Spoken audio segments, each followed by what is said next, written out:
नमस्कार. आज पुन्हा एकदा सुनंदाईज किचन चॅनलवर तुमचं अगदी मनापासून स्वागत. तर आज आहे उपवास. उपवासासाठी मी साबुदाणे इथं भिजलेले, बटाटे कापलेले, मिरच्या कापलेल्या आहे. सर्व काही साहित्य मी इथं घेतलेले. तर सर्वात आधी मी इथं वेपर तळून घेणार आहे. तर मला जायचं आहे गावाला. तर चला, कसे हात बरेच असणार, बरेच राहा. आजच्या दिवस तुमच्या खूप खूप सुखा समृद्धीच्या आणि खूप छान मस्त आनंदाच्या आरोग्याच्या जाऊ ईश्वरचरणी प्रार्थना करते. तर काल व्हिडिओ नाही आला त्यासाठी सॉरी.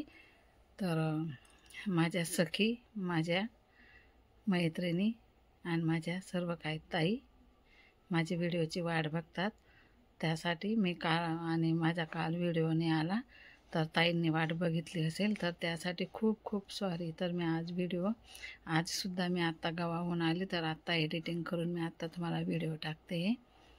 तर चला, आता मी इथं वेपर तळून घेतले थोडे. आता बटाटे परतवून घेते. इथं मस्तपैकी असे लांब लांब मस्त बटाटे कापलेले आहे मी इथं.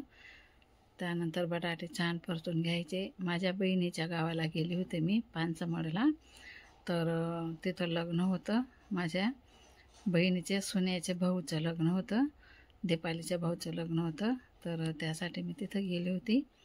लग्नाचा व्हिडिओ वगैरे काही घेतलेला नाही आहे मी, कारण तिथं फक्त मी हळद लावायला गेले. नंतर माझ्या जिजबहीणच्या मुलीचं लग्न होतं, तिथं गेली होती मी. तर मला 2 दिवस तर लग्नामध्येच मोडून गेले. आणि तर चला, आता बटाटे छान मस्त परतून झालेले. आता आपण इथं आहे ना मिरच्या टाकून घेऊया. बटाटे काढून घेते मी. हे बघा, बटाटे आहे ना मोठे मोठे काप केले होते ना मी, छान लागतात ते असे मोठे मोठे काप. त्यासाठी मी तळून काढून घेतले त्यांना आधी. अशा प्रकारे. तर चला, आपल्याला इथं आता मिरच्या तळून घ्यायच्या आहे. हे बघा, बटाटे छान मस्त फ्राय करून घेतले मी. आणि आता मिरच्यासुद्धा नवीन प्रकारचे साबुदाणे बनवते मी. असे साबुदाणे बनवले ना खूप छान लागतात. तर बारीक बटाटे तर आपण कापतच असतो, पण असे मी मोठे मोठे कापून घेतलेले. तर चला, मी इथं आहे ना मिरच्या टाकलेल्या आहे. मिरच्या पण अशा मोठ्या मोठ्या तुकड्या केलेल्या आहे, कारण की आपल्याला जर मिरच्या आवडत नाही, तिखट जर लागतात ना, तर अशा वरच्यावर काढायला छान राहतात. तर त्यासाठी चला, मी पुढे गावाला मग काय काय पाहिलं तिथं, काय काय ते तुम्हाला सर्व काही मी दाखवणार आहे. तर बघा, मी ज्या दिवशी गावाला गेले ना त्या दिवशीचा व्हिडिओ आहे आज. म्हणजे संकष्ट चतुर्थी होती त्या दिवशीचा व्हिडिओ आहे. त्यानंतर मी गावाला चालली गेली तिथं, तर सर्व म्हणजे व्हिडिओ मला एडिटिंग करायला वेळच नाही, मग त्यासाठी मी व्हिडिओ अपलोडच केलेला नाही आहे. तर बघा, आता साबुदाणे टाकले, शेंगदाण्याचे कूट टाकले, नंतर हे बटाटे पण टाकलेले मी इथं. आणि हे सर्व काय मस्त आपल्याला छान फ्राय करून घ्यायचे.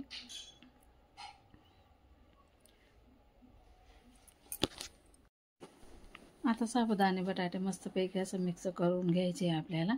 चटणी वगैरे काही टाकणार नाही आहे मी, कारण की माझं आहे ना खूप तोंड आलेलं आहे. त्यासाठी मी बिना चटणीचे साबुदाणे बनवणारे. फक्त हिरव्या मिरच्या टाकलेल्या आहेत आपण मोठ्या मोठ्या तुकडे करून, तर ते वरच्यावर काढायला छान राहतात त्यासाठी. तर चला, अशा प्रकारे ना मी सर्व काही साबुदाणे आता मस्तपैकी असं मिक्स करून घेणार आहे. आणि चकल्या वगैरे काहीच मी तळलेल्या नाही आहे. आणि मला आहे ना 1 वाजता निघायचं इथून घरून. तर सकाळी सर्व काही पाणी आलेलं होतं त्या दिवशी, पाणी वगैरे सर्व काही भरलं, सर्व देवपूजा सर्व काही झाली माझी. आणि त्यानंतर मग साबुदाणे तर रात्रीच भिजून घेतलेले होते मी. तर चला, आता साबुदाणे पण बनवून झालेले. फराळ वगैरे करणार आणि मग नंतर मी गावाला जाणार आहे. थोडीशी अजून शेंगदाण्याची कूट टाकते मी इथं, थोडी कमी झालेली, त्यासाठी. थोडी जास्त राहिली ना शेंगदाण्याचे कूट तर छान लागतात साबुदाणे, आणि नरम पण येतात मस्तपैकी. तर चला, आता झाले साबुदाणे. आता मस्तपैकी मी फराळ करून घेणार आहे, नंतर मग गावाला जाणार आहे. तुम्हाला गावाला जायचा व्हिडिओ पण मी दाखवणार आहे. तर त्यासाठी तुम्ही व्हिडिओ पूर्ण बघा, स्किप न करता लाईक करा, कमेंट करा. आणि माझ्या ताईंनो, तुम्ही आहे ना फक्त व्हिडिओ तर बघतात माझे, पण लाईकच करत नाही. तर असं नका करा, लाईक पण करा, सबस्क्राईब पण करा आणि कमेंट पण करा. तर चला, अशा प्रकारे साबुदाणे आता आपल्या इथं झालेले. आणि छान मस्त काही परतून झालेले आहे.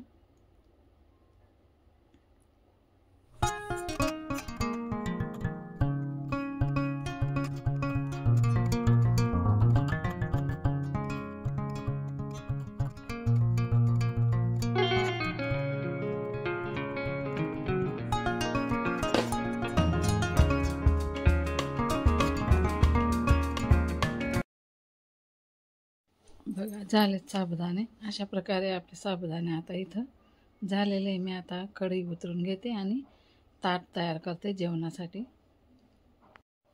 तर बघा अशा प्रकारे साबुदाणे घेतले, वेपर घेतले, मिरच्या तर काही तळल्याचं नाही मी, आणि निंबू घेतलेला आहे सोबत. तर चला आजपुरता हा एवढाच व्हिडिओ. भेटू पुन्हा पुढच्या व्हिडिओमध्ये.